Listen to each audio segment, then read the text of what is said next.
지금 당장 두 손을 펼쳐 보십시오. 손가락 끝을 바라보십시오. 손톱이 얼마나 자랐는지, 마지막으로 언제 깎았는지, 그리고 그날이 무슨 요일이었는지 기억하십니까? 아마 대부분의 분들은 기억하지 못하실 겁니다. 그저 손톱이 길어졌다 싶으면 아무 날이나 아무 생각 없이 깎으셨을 겁니다. 텔레비전을 보다가 잠자리에 들기 전에 혹은 화장실에서 무심코 그렇게 수십 년을 살아오셨을 겁니다. 하지만 저는 오늘 여러분께 한 가지 불편한 진실을 말씀드려야 합니다. 사람들은 말합니다. 열심히 일하면 부자가 될 수 있다고, 성실하게 살면 언젠가는 반드시 보상받는다고. 그러나 저는 수십 년간 수많은 사람들의 삶을 지켜보며 깨달았습니다. 그것은 반쪽짜리 진실에 불과하다는 것을, 아니 어떤 경우에는 그것이 오히려 잔인한 거짓말이 되기도 한다는 것을 말입니다. 왜 어떤 사람은 새벽 5시부터 밤 12시까지 뼈 빠지게 일하면서도 통장 잔고는 늘 바닥을 헤매고, 또 어떤 사람은 별다른 노력 없이도 재물이 자연스럽게 흘러들어오는 것처럼 보일까요? 저는 이 질문을 가슴에 품고 오랜 세월 동안 수행자의 가르침을 탐구했습니다. 그리고 마침내 하나의 핵심 진리에 이르렀습니다.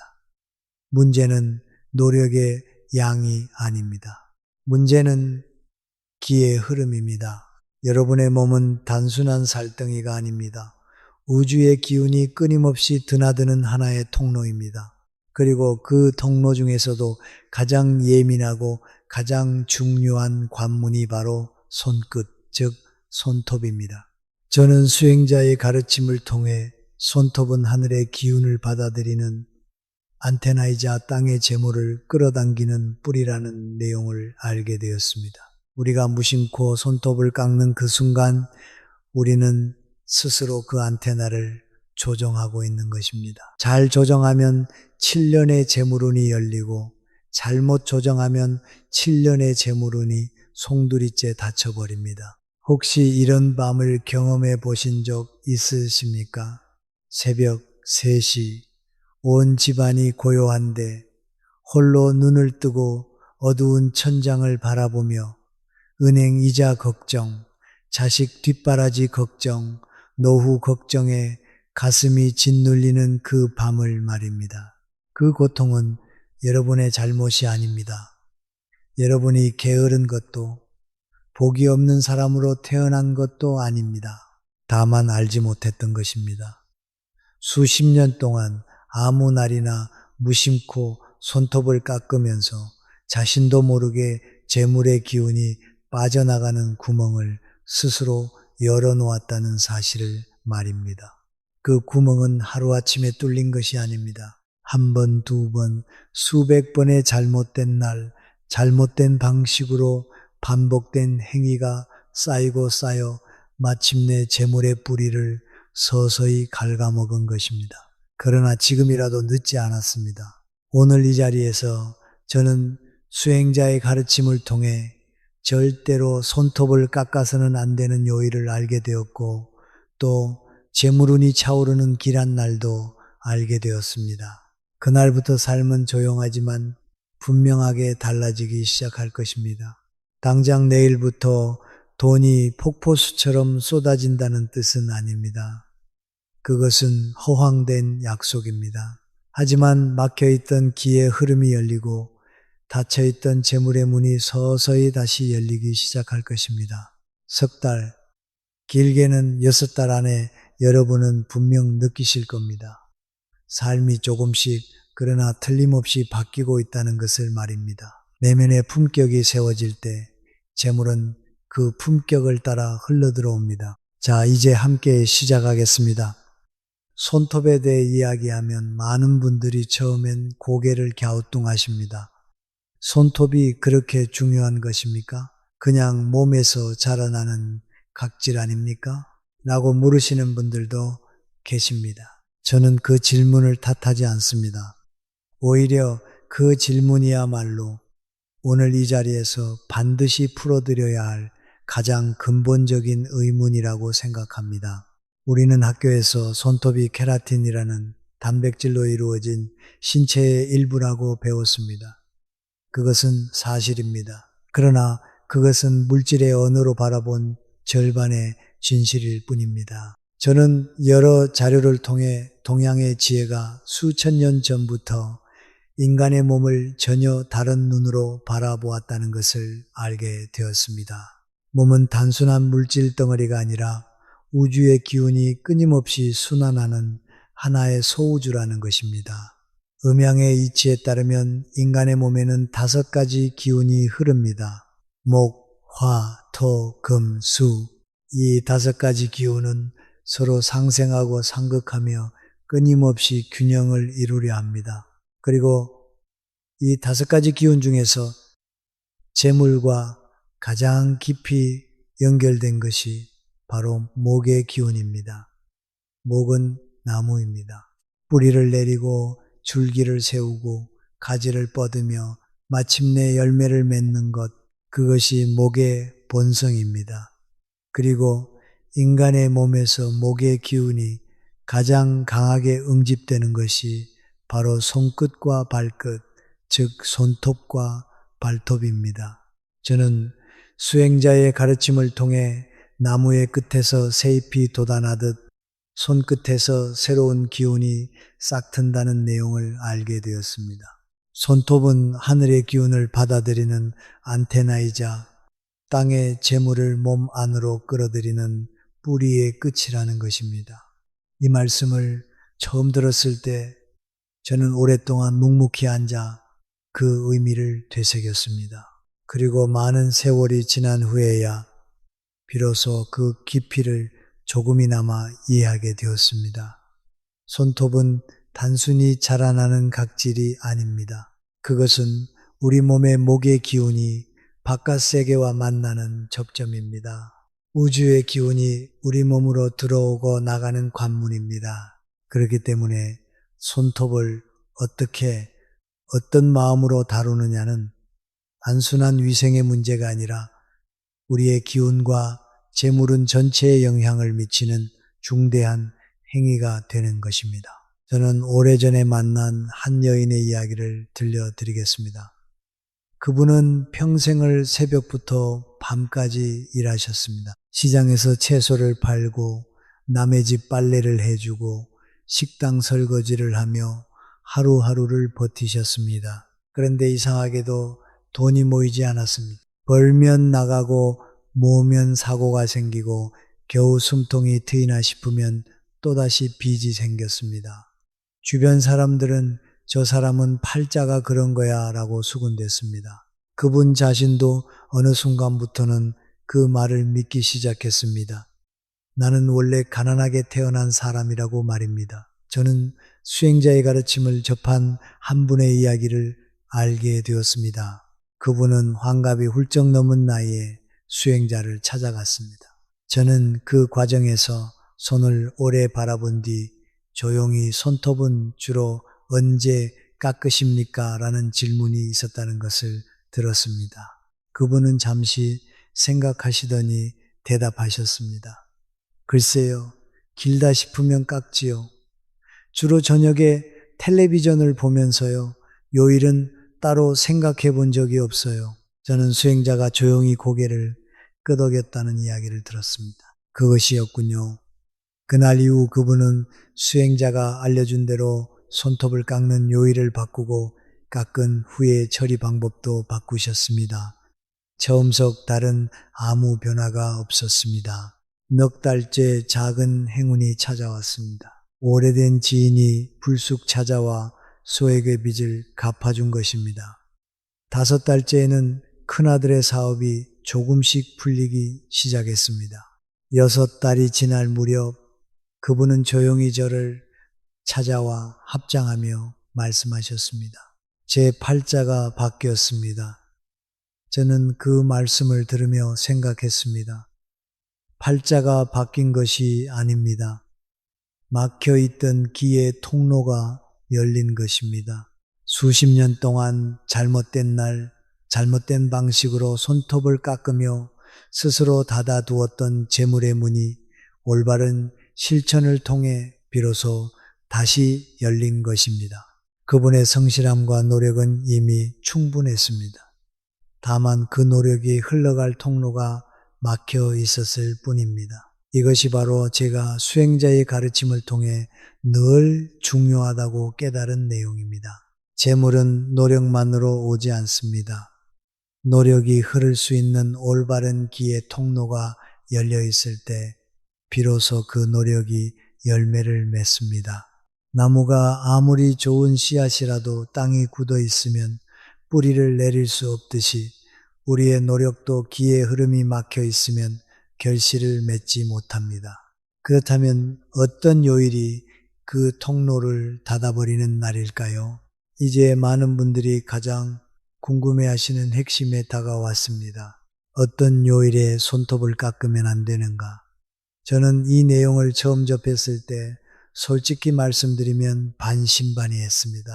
요일 하나가 그렇게 큰 영향을 미친다는 것이 처음에는 쉽게 납득되지 않았습니다. 그러나 저는 수행자의 가르침을 깊이 공부하고 수많은 사람들의 삶을 오랫동안 지켜보면서 확신하게 되었습니다. 요일은 단순한 달력의 구분이 아닙니다. 각각의 요일에는 서로 다른 우주의 기운이 흐르고 있으며 그 기운의 흐름을 이해하는 것이야말로 재물운을 다스리는 첫 번째 열쇠라는 것을 저는 알게 되었습니다. 동양의 전통지에서 요일은 각각 오행의 기운과 연결되어 있습니다. 월요일은 수의 기운, 화요일은 화의 기운, 수요일은 수의 기운과 목의 기운이 교차하는 날입니다. 목요일은 목의 기운, 금요일은 금의 기운, 토요일은 토의 기운, 그리고 일요일은 모든 기운이 흩어지는 산기의 날입니다. 이 흐름을 이해하면 왜 특정 요일에 손톱을 깎는 것이 재물운에 치명적인 영향을 미치는지 자연스럽게 이해하실 수 있습니다. 저는 수행자의 가르침을 통해 첫 번째로 엄중히 경고된 날이 화요일이라는 것을 알게 되었습니다. 화요일은 화의 기운이 가장 강하게 타오르는 날입니다. 불은 모든 것을 태우는 힘을 가지고 있습니다. 그 자체로는 강렬하고 역동적인 에너지이지만 손톱이라는 목의 기운과 만나면 문제가 생깁니다. 불은 나무를 태웁니다. 즉 화의 기운이 목의 기운을 억누르고 소멸시키는 것입니다. 화요일에 손톱을 깎는다는 것은 목의 기운이 응집된 손톱을 화의 기운이 가장 강한 날에 잘라내는 행위입니다. 이것은 마치 뿌리가 가장 약해진 순간에 나무의 끝을 잘라내는 것과 같습니다. 재물의 뿌리가 타 들어가는 날 스스로 그 뿌리의 끝을 잘라버리는 것입니다.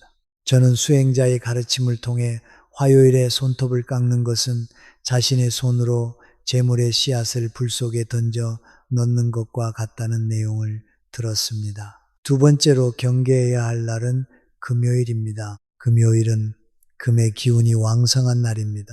금은 차갑고 날카롭고 수축하는 성질을 가지고 있습니다. 금의 기운은 목의 기운을 베어내고 억압합니다. 도끼가 나무를 찍어내듯이 말입니다. 그런데 여기서 한 가지 더 중요한 것이 있습니다. 금요일은 음의 기운이 서서히 강해지기 시작하는 날이기도 합니다. 한 주의 끝을 향해 가면서 양의 기운이 약해지고 음의 기운이 올라오는 전환점에 해당합니다. 이 시점에 손톱을 깎으면 이미 약해진 목의 기운이 금의 기운의 공격을 이중으로 받게 됩니다. 마치 몸이 가장 허약해진 순간에 찬바람을 정면으로 맞는 것처럼 재물의 기운이 급격히 수축하고 빠져나가기 시작합니다. 이것이 금요일을 각별히 조심해야 하는 이유입니다. 세 번째로 주의해야 할 날은 일요일입니다. 일요일은 많은 분들이 가장 여유롭게 손톱을 깎으시는 날이기도 합니다. 쉬는 날이니 여유 있게 텔레비전을 보면서 혹은 목욕을 마친 후 편안하게 깎으시곤 합니다. 그러나 바로 이 날이 풍수적으로는 가장 위험한 날 중 하나입니다. 일요일은 산기의 날, 즉 기운이 흩어지는 날입니다. 한 주를 마무리하고 새로운 한 주를 준비하는 이 날은 모든 에너지가 정착하지 못하고 사방으로 흩어지는 성질을 가지고 있습니다. 이날 손톱을 깎으면 몸 안에 축적되어 있던 재물의 기운이 함께 사방으로 흩어져 버립니다. 좋은 것이 손에 잡히지 않고 벌어도 어디로 나가는지 알 수 없고 저축이 쌓이지 않는 현상, 혹시 그런 경험을 반복하고 계신다면 일요일에 손톱을 깎는 습관이 그 원인 중 하나일 수 있습니다. 정리하겠습니다. 화요일은 재물의 뿌리를 태우는 날입니다. 금요일은 재물의 기운을 베어내는 날입니다. 그리고 일요일은 재물의 기운을 사방으로 흩어버리는 날입니다. 이 세 날은 어떤 이유로도 어떤 상황에서도 손톱을 깎지 않는 것이 좋습니다. 급하게 다듬어야 할 사정이 생기더라도 하루만 참으십시오. 그 하루의 기다림이 수년간의 재물운을 지켜줄 수 있습니다. 저는 이것이 단순한 미신이라고 생각하지 않습니다. 수천 년 동안 조상들이 몸으로 겪고 마음으로 깨달아 후손에게 전해준 삶의 지혜입니다. 우리가 그 지혜를 잊어버린 사이 우리의 재물은 함께 흔들리기 시작한 것인지도 모릅니다. 저는 수행자의 가르침을 통해 조상의 가르침을 가볍게 여기는 자는 조상의 복도 가볍게 받는다는 말을 들은 적이 있습니다. 이제 금지의 날을 알았으니 다음은 반대로 재물운이 활짝 열리는 길한 날을 알아볼 차례입니다. 저는 수행자의 가르침을 통해 막는 것만으로는 부족하고 열어야 한다는 말씀을 들었습니다. 올바른 날에 올바른 마음으로 손톱을 깎는 것은 단순한 위생행위가 아니라 하늘과 땅의 기운을 내 몸 안으로 초대하는 의식이라는 것입니다. 저는 이 말씀을 처음 들었을 때 온몸에 전율이 흘렀습니다. 우리가 매주 무심코 반복하는 그 사소한 행위가 사실은 그토록 깊은 의미를 품고 있었다는 것을 알게 되었습니다. 가장 먼저 권해드리는 길한 날은 월요일입니다. 월요일은 수의 기운이 흐르는 날입니다. 물은 만물을 적시고 생명을 키우며 낮은 곳으로 흘러 마침내 바다를 이룹니다. 수생목, 물은 나무를 자라게 합니다. 수의 기운이 목의 기운을 도와주고 키워주는 것입니다. 월요일에 손톱을 깎는다는 것은 목의 기운이 가장 풍부하게 영향을 공급받는 날에 낡은 끝을 정리하고 새로운 기운을 받아들일 준비를 하는 것입니다. 마치 나무의 가지치기와 같습니다. 죽은 가지를 잘라내야 새 가지가 더 힘차게 자라나듯이 월요일에 손톱을 정갈하게 깎으면 재물의 기운이 새롭게 순환하기 시작합니다. 특히 월요일 오전 해가 완전히 뜬 이후 오전 10시에서 12시 사이가 가장 좋은 시간입니다. 이 시간은 양기가 충만하게 상승하는 때로 새로운 기운을 받아들이는데 가장 이상적인 조건이 갖추어집니다. 두 번째로 강력하게 권해드리는 날은 목요일입니다. 목요일은 이름 그대로 목의 기운이 가장 왕성하게 흐르는 날입니다. 손톱의 본질적인 기운인 목의 기운이 하늘과 땅에서 동시에 충만해지는 날입니다. 이날 손톱을 깎는다는 것은 강물이 가장 힘차게 흐를 때 수문을 여는 것과 같습니다. 기운의 흐름이 가장 활발한 날에 통로를 정비하는 것이니 그 효과가 다른 날과는 비교할 수 없이 강력합니다. 저는 수행자의 가르침을 통해 목요일이 재물의 씨앗을 심기에 가장 좋은 날이라는 말씀을 들었습니다. 농부가 땅이 가장 비옥한 계절에 씨앗을 심듯이 목요일에 손톱을 깎고 마음을 정갈히 하면 재물의 씨앗이 가장 깊고 단단하게 뿌리를 내립니다. 목요일에는 오후 2시에서 4시 사이가 특히 좋습니다. 이 시간은 미시에 해당하여 토의 기운이 목의 기운을 부드럽게 받쳐주어 재물의 안정성이 더욱 높아집니다. 세 번째로 각별히 말씀드리고 싶은 날은 음력 초하루입니다. 양력의 요일과는 별개로 음력 초하루는 달의 기운이 새롭게 시작되는 날입니다. 저는 여러 자료를 통해 동양 풍수에서 다른 음의 근원이자 여성성, 풍요로움, 축적과 저장의 상징이라는 것을 알게 되었습니다. 음력 초하루는 달의 기운이 가장 새롭고 순수한 상태로 출발하는 시점입니다. 이날 손톱을 깎으면 한 달 전체의 기의 흐름이 재물을 축적하는 방향으로 정렬됩니다. 특히 사업을 하시는 분들, 투자를 하시는 분들, 혹은 큰 금전적 결정을 앞두고 계신 분들께는 음력 초하루에 손톱 손질이 매우 중요한 의식이 됩니다. 이날은 새벽 일찍 해가 뜨기 전 동쪽 하늘이 밝아오기 시작하는 시간에 조용히 손톱을 깎으시면 더욱 좋습니다.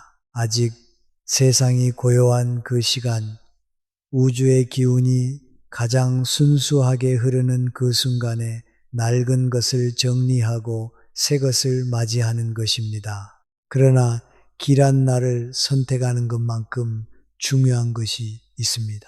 그것은 바로 마음가짐입니다. 저는 수행자의 가르침을 통해 이것이 몇 번이고 강조되었다는 것을 알게 되었습니다. 올바른 날에 올바른 방법으로 깎더라도 마음이 혼탁하면 아무 소용이 없습니다.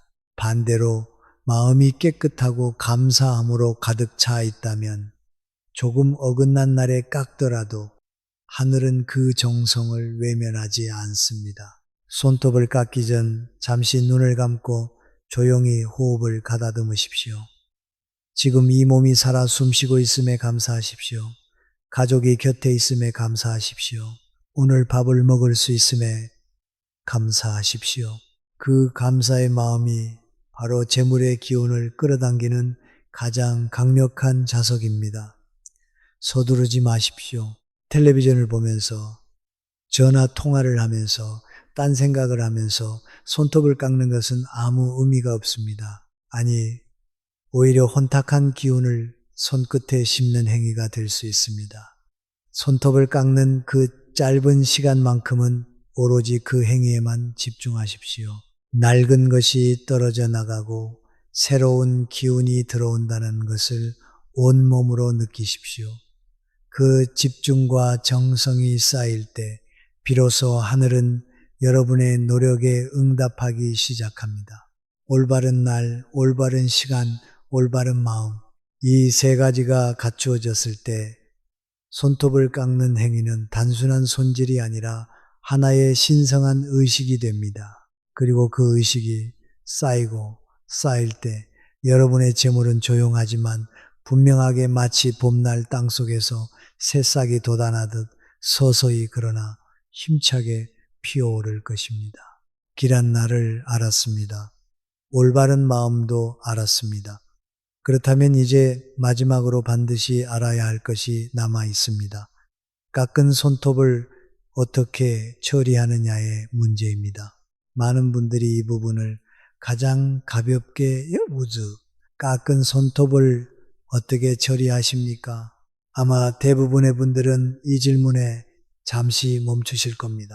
그리고 솔직히 생각해 보시면 별 고민 없이 그냥 휴지통에 버리거나 세면대에 흘려보내거나 혹은 바닥에 떨어진 채 방치해 두셨던 기억이 떠오르실 겁니다. 저도 처음에는 그랬습니다. 손톱을 깎고 나면 그것으로 끝이라고 생각했습니다. 깎는 날이 중요하다는 것은 알겠는데 깎고 난 후에 처리까지 신경 써야 한다는 것은 미처 생각하지 못했습니다. 그러나 저는 수행자의 가르침을 통해 손톱을 깎는 것은 문을 여는 것이고 깎은 손톱을 처리하는 것은 그 문을 제대로 닫는 것이라는 말을 들었습니다. 문을 열기만 하고 닫지 않으면 들어온 좋은 기운도 다시 빠져나가고 만다는 것입니다. 이 말씀을 들었을 때 저는 비로소 깨달았습니다. 손톱을 깎는 행위는 시작에 불과합니다. 진짜 의식은 그 이후에 완성됩니다. 먼저 깎은 손톱을 절대로 아무데나 버리지 마십시오. 바닥에 흩어진 손톱을 그대로 방치하는 것은 풍수적으로 매우 심각한 문제를 일으킵니다. 손톱에는 여러분의 기운이 담겨 있습니다. 그 기운이 담긴 것을 아무렇게나 버려두는 것은 스스로 자신의 기운을 발로 밟는 것과 같습니다. 자신의 기운을 스스로 짓밟는 사람에게 하늘이 재물을 보내줄 리가 없습니다. 두 번째로 세면대나 변기에 흘려보내는 것도 삼가셔야 합니다. 물은 아래로 흐릅니다. 재물의 기운이 담긴 손톱을 물과 함께 아래로 흘려보내는 것은 재물이 손에서 빠져나가 낮은 곳으로 사라지는 것을 스스로 허락하는 행위입니다. 많은 분들이 이 행위를 수십 년째 반복하고 계십니다. 돈을 벌어도 어디로 나가는지 모르겠다고 하시는 분들 중에 오랫동안 손톱을 세면대에 버려온 분들이 적지 않습니다. 그렇다면 올바른 방법은 무엇일까요? 저는 수행자의 가르침을 통해 가장 기본적인 방법을 알게 되었습니다. 손톱을 깎기 전 작은 흰 종이 한 장을 미리 준비하십시오. 깎은 손톱이 바닥에 떨어지지 않도록 그 종이 위에 모두 모으십시오. 흰색은 정화의 색입니다. 흰 종이는 여러분의 기운을 깨끗하게 감싸는 역할을 합니다. 손톱을 모두 모았으면 그 종이를 조심스럽게 접어서 손톱이 흩어지지 않도록 감싸십시오. 그 다음 단계가 중요합니다. 처리 방법에는 두 가지가 있습니다. 첫 번째 방법은 나무 뿌리 아래에 묻는 것입니다. 화분이든 정원이든 상관없습니다. 살아있는 나무의 뿌리 근처 흙 속에 손톱을 묻어 주십시오. 손톱은 목의 기운의 결정체입니다. 나무에게 돌려보내는 것은 자연의 순환을 따르는 것입니다. 흙이 손톱을 받아들여 분해하고 그 기운이 나무를 통해 다시 하늘로 올라가며 하늘은 그 순환에 감응하여 여러분에게 새로운 재물의 기운을 내려보내줍니다. 이것이 바로 자연과의 교감을 통한 기운의 순환입니다. 두 번째 방법은 태워서 재로 만든 후 바람에 날려 보내는 것입니다. 불은 정화의 도구입니다. 손톱을 흰 종이에 감싼 채로 안전한 곳에서 조심스럽게 태우십시오. 타오르는 불꽃을 바라보며 낡은 기운이 사라지고 새로운 기운이 시작된다는 것을 마음속으로 되새기십시오. 때가 되면 그것을 야외로 가지고 나가 바람이 부는 방향으로 조용히 날려보내십시오. 재는 대기 중으로 흩어져 우주의 일부가 됩니다. 그리고 우주는 그 정성에 반드시 응답합니다. 제가 알고 있는 한 분의 이야기를 잠깐 말씀드리겠습니다. 그분은 작은 가게를 운영하셨는데 몇 년째 적자에서 벗어나지 못하고 있었습니다. 주변에서는 업종을 바꾸라고, 가게 위치가 나쁘다고, 경기가 안 좋아서 그렇다고 저마다 말을 했습니다. 저는 수행자의 가르침을 접한 뒤 손톱 처리 방법을 바꾸기 시작한 분의 이야기를 들었습니다. 매주 목요일 오전 흰 종이 위에 손톱을 모아 집 앞 화분의 흙 속에 정성껏 묻었습니다. 처음에는 스스로도 반신반의하며 시작했다고 하셨습니다. 그런데 두 달이 지나면서 이상하게 손님이 조금씩 늘기 시작했습니다. 넉 달째에는 오랜 단골 손님이 주변 사람들을 데리고 오기 시작했습니다. 6달이 지날 무렵 그분의 가게는 처음으로 흑자를 기록했습니다. 그분은 이것이 우연이라고 생각하지 않습니다. 저 또한 그렇습니다. 정성이 행운을 만드는 것이 아닙니다. 정성이 막혀있던 길의 통로를 열고 열린 통로로 이미 존재하던 행운이 흘러 들어오는 것입니다. 마지막으로 한 가지만 더 말씀드리겠습니다. 손톱을 처리하는 그 순간에도 마음이 중요합니다. 흰 종이에 손톱을 감쌀 때, 흙 속에 묻을 때, 혹은 바람에 날려 보낼 때 마음속으로 조용히 이렇게 되뇌십시오. 낡은 것은 가고 새로운 복이 온다. 내 삶의 재물의 기운이 새롭게 흘러들어오기를 청합니다. 이 짧은 한마디가 여러분의 의도를 우주에 전달하는 메신저가 됩니다. 우주는 말보다 마음을 읽습니다. 그러나 마음을 말로 표현할 때 그 힘은 배가 됩니다. 올바른 날에 깎고 올바르게 처리했습니다. 이제 마지막으로 그 기운을 완전히 봉인하고 증폭시키는 의식이 남아 있습니다. 그러나 저는 수행자의 가르침을 통해 여기서 멈추지 말아야 한다는 것을 알게 되었습니다. 씨앗을 심었으면 물을 주어야 합니다. 문을 열었으면 그 안으로 복이 들어올 수 있도록 길을 닦아야 합니다. 손톱을 깎고 처리하는 것이 씨앗을 심는 것이라면 지금부터 말씀드릴 의식은 그 씨앗에 물을 주고 햇빛을 비춰주는 과정입니다. 이 의식은 복잡하지 않습니다. 특별한 도구도 필요하지 않습니다. 오직 정성과 집중만 있으면 됩니다. 첫 번째 단계는 소금물로 손을 씻는 것입니다. 손톱을 처리한 직후 깨끗한 그릇에 미지근한 물을 담고 천일염 한 꼬집을 넣어 녹이십시오. 소금은 동서고금을 막론하고 정화의 상징입니다. 나쁜 기운을 흡수하고 공간을 청결하게 만드는 힘을 가지고 있습니다. 저는 수행자의 가르침을 통해 소금을 땅에 정수라고 부른다는 것을 들었습니다. 바다가 온갖 것을 받아들이면서도 썩지 않는 것은 소금 때문이듯이 소금물로 손을 씻는 것은 손톱을 깎으면서 일어난 기운의 변화를 안정시키고 정화하는 행위입니다. 손을 씻을 때는 천천히 손가락 하나하나를 정성껏 씻으십시오. 특히 손끝, 손톱 주변을 꼼꼼하게 씻으십시오. 그동안 마음속으로 이렇게 생각하십시오. 낡은 기운이 씻겨나가고 새로운 재물의 기운이 이 손 안으로 들어온다. 소금물로 손을 씻은 후에는 수돗물로 한 번 더 헹구지 마십시오. 소금물의 기운이 손에 남아 있어야 합니다. 깨끗한 흰 수건으로 조심스럽게 물기를 닦아내십시오. 이때도 서두르지 마십시오. 손을 닦는 그 순간까지 의식은 계속되고 있습니다. 두 번째 단계는 제가 수행자의 가르침을 통해 전해들은 짧은 기원의 말을 읊는 것입니다. 손을 다 씻고 나서 두 손을 가슴 앞에 모으십시오. 합장하듯이 혹은 두 손바닥을 마주대고 가슴 중앙에 가져오십시오. 눈을 감으십시오. 그리고 조용히 숨을 3번 고르십시오. 들이쉬고 내쉬고 들이쉬고 내쉬고 들이쉬고 내쉬고 세상의 소음이 멀어지고 내 안에 고요함이 찾아오는 것을 느끼십시오. 그 고요함 속에서 마음속으로 혹은 아주 작은 목소리로 이렇게 읊으십시오.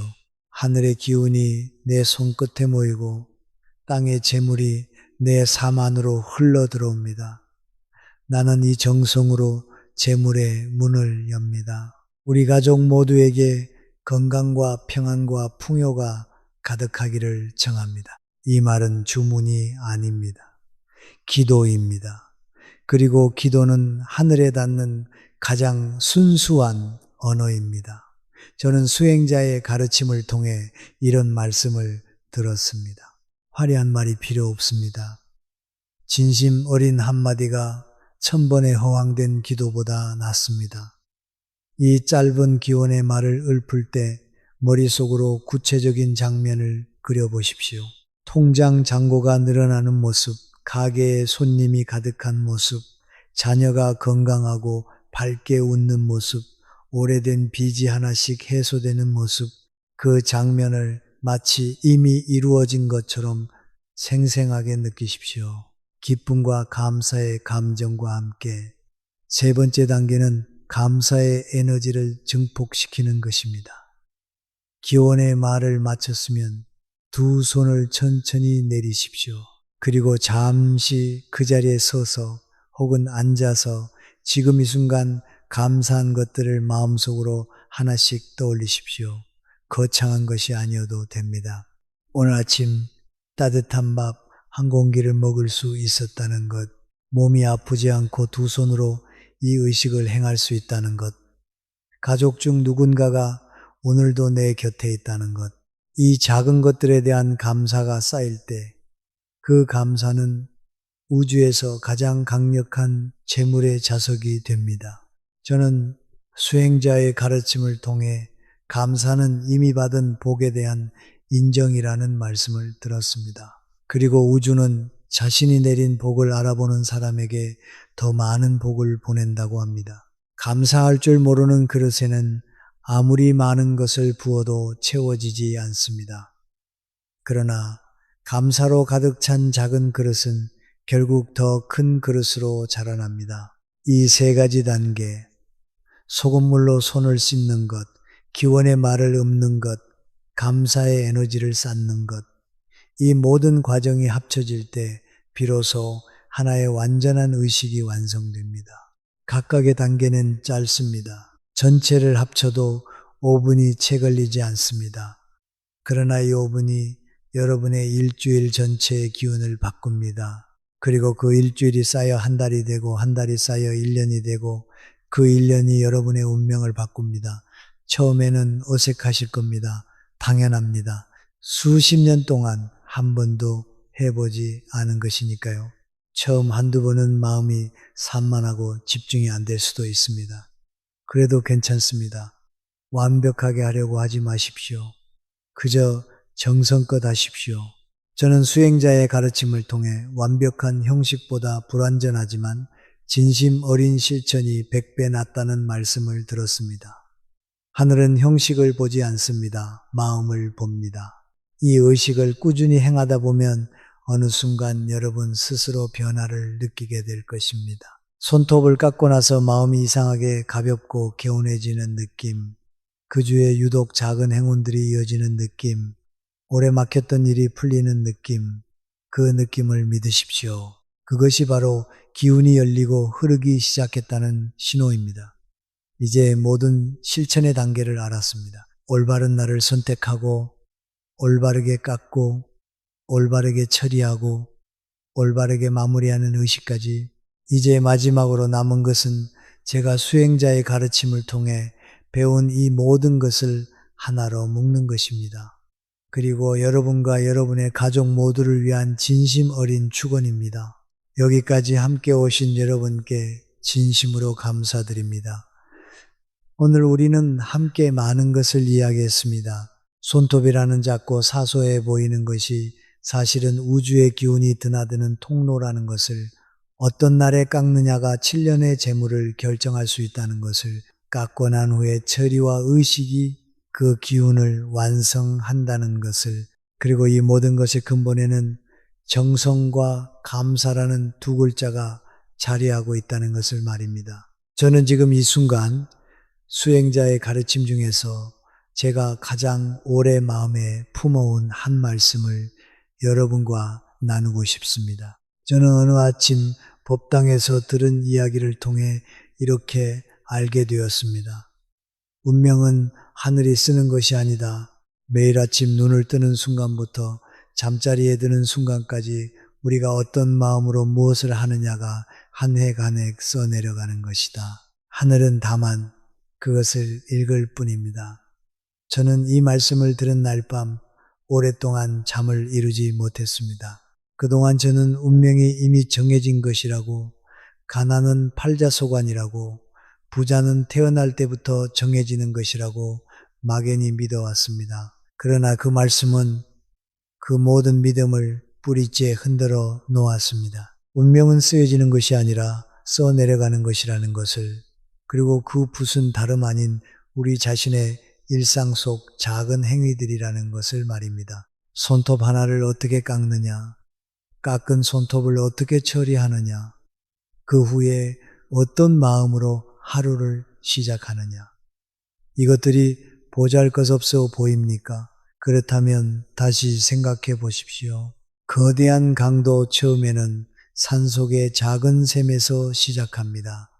천리를 흐르는 강물도 그 첫 출발은 바위 틈에서 스며 나오는 한 방울의 물입니다. 여러분의 재물은 그 거대한 강과 같습니다. 그 강이 흐르기 시작하는 첫 샘물이 바로 오늘 여러분이 배우신 이 작은 실천들입니다. 저는 수행자의 가르침을 통해 또 이런 말씀을 들었습니다. 복은 쌓는 것이고 재물은 그 복의 그늘 아래 자란다. 복을 쌓지 않고 재물만 탐내는 것은 그늘 없는 뜨거운 사막에 씨앗을 심는 것과 같다. 오늘 여러분이 이 영상을 끝까지 보신 것 그 자체가 이미 하나의 작은 복입니다. 새로운 것을 배우려는 마음, 더 나은 삶을 살고자 하는 의지, 가족을 위해 무언가를 바꾸려는 사랑, 그 마음이 이미 복의 씨앗입니다.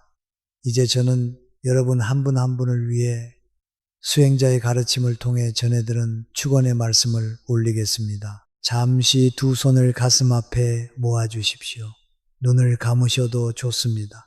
그리고 이 축원이 여러분의 가슴에 닿을 수 있도록 잠시 고요히 머물러 주십시오.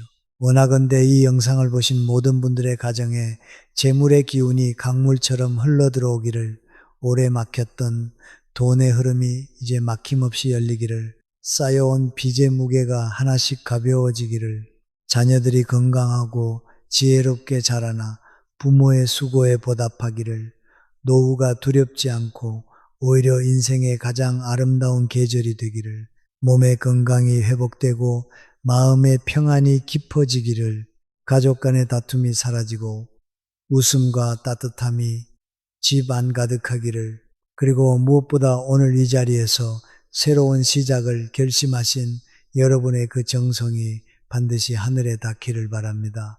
성불하십시오. 제 축원을 마음에 담으셨다면 지금 바로 두 가지를 해주십시오. 첫 번째, 구독 버튼과 좋아요 버튼을 눌러주십시오. 많은 분들이 이것을 단순한 클릭으로 여기십니다. 그러나 저는 수행자의 가르침을 통해 좋은 것을 받아들이고 그것에 응답하는 행위 자체가 복을 부르는 행위라는 것을 들었습니다. 여러분이 이 영상에서 무언가 좋은 것을 얻으셨다면 그 감사를 표현하십시오. 그 작은 표현이 여러분의 재물운을 여는 또 하나의 열쇠가 됩니다. 두 번째, 댓글창에 여러분의 다짐을 적어 주십시오. 나는 2026년에 모든 빚을 다 갚았다. 나는 2026년에 원하는 집을 마련했다. 나는 2026년에 사업이 크게 번창했다. 과거형으로 이미 이루어진 것처럼 적어 주십시오. 이것은 단순한 소원이 아닙니다. 이것은 우주에 보내는 선언입니다. 그리고 그 선언을 본 다른 분들의 댓글에도 좋아요를 눌러주십시오. 남의 복을 진심으로 바라는 마음이 쌓일 때 그 공덕이 반드시 여러분 자신에게 돌아옵니다. 이것이 바로 제가 수행자의 가르침을 통해 알게 된 공덕의 순환입니다. 마지막으로 한 가지만 더 부탁드립니다. 이 영상을 혼자만 보지 마십시오. 지금 재정적으로 힘든 가족이 있다면, 오랫동안 빚에 시달리고 있는 친구가 있다면, 노후 걱정으로 밤잠을 설치는 부모님이 계시다면 이 영상을 조용히 전해 주십시오. 좋은 것을 나누는 것이 곧 복을 나누는 것입니다. 그리고 복을 나눈 사람에게는 반드시 더 큰 복이 돌아옵니다. 오늘 이 자리에서 여러분과 함께 할 수 있어 저는 진심으로 행복했습니다. 저는 수행자의 가르침이 여러분의 삶 속에서 작은 씨앗이 되어 머지않아 크고 풍성한 나무로 자라나기를 간절히 바랍니다. 그 나무 아래 가족 모두가 평안하고 따뜻하게 쉬실 수 있기를 빕니다. 감사합니다. 그리고 성불하십시오.